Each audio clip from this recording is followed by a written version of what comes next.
അപ്പോൾ ലോക സമ്പദ് വ്യവസ്ഥയിലെ ഒരു അവ്യക്തതയാണ് ഈ സ്വർണ്ണവില വർധനയ്ക്ക് കാരണമെന്നാണ് സാമ്പത്തിക വിദഗ്ധൻ ഡോക്ടർ മാർട്ടിൻ പാട്രിക് വിലയിരുത്തുന്നത്.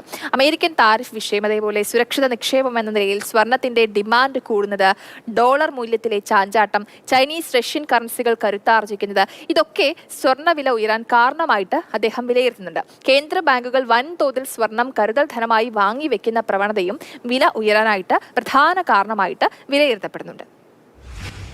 സ്വർണത്തിൻ്റെ വില ഇനിയും കൂടാനുള്ള ഒരു സാധ്യതയിലാണ് ഇപ്പോഴും നീങ്ങുന്നത്. ഇതിൻ്റെ ഒരു പ്രധാനപ്പെട്ട കാരണമെന്ന് പറയുന്നത് അടിയന്തിരമായിട്ട് സംഭവിച്ചിട്ടുള്ള ചില പ്രശ്നങ്ങളുടെ അടിസ്ഥാനത്തിൽ ലോക സമ്പദ് വ്യവസ്ഥയിലുള്ള വ്യക്തത കുറവാണ്. യഥാർത്ഥത്തിൽ താരിഫ് സൃഷ്ടിച്ച പ്രശ്നം ഒരു മുഖ്യ ഘടകം തന്നെയാണ്.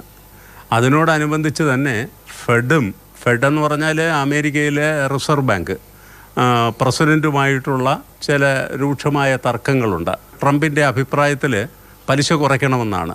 എന്നാൽ അതിന് സമയമായിട്ടില്ല എന്നുള്ളതാണ് ഫെഡിൻ്റെ സാരഥി പറയുന്നത്. അമേരിക്കയിലെ കേന്ദ്ര ബാങ്കായ ഫെഡ് പലിശ നിരക്ക് കുറയ്ക്കുമെന്നുള്ള ഒരു അഭ്യൂഹം പരന്നു. ഇതിൻ്റെ അടിസ്ഥാനത്തിൽ ഒരു നിക്ഷേപ താവളം എന്ന നിലയിലാണ് സ്വർണത്തിനോടുള്ള ഡിമാൻഡ് കൂടുന്നത്. സ്വർണം അക്ഷരാർത്ഥത്തിലും ഒരു നല്ല നിക്ഷേപ മാർഗമായിട്ട് തന്നെയാണ് കാലങ്ങളായിട്ട് കാണുന്നത്. കഴിഞ്ഞ കുറച്ച് വർഷങ്ങളായിട്ട് ലോകത്തിലുള്ള എല്ലാ രാജ്യങ്ങളുടെയും സെൻട്രൽ ബാങ്കുകൾ കൂടുതലായിട്ട് സ്വർണം ശേഖരിക്കുന്നു. ഇന്ത്യ അതിൽ മുൻപന്തിയിലാണ്. ചൈന വളരെ കൂടുതൽ ശേഖരിച്ചിട്ടുണ്ട്.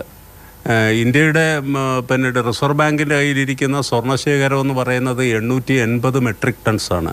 അങ്ങനെ കൂടുതൽ സ്വർണം സെൻട്രൽ ബാങ്കുകൾ ഒരു കരുതൽ ധനമെന്ന രീതിയിൽ ശേഖരിക്കാൻ തുടങ്ങിയതും ഈ വില കൂടാനൊരു വലിയ കാരണമായി.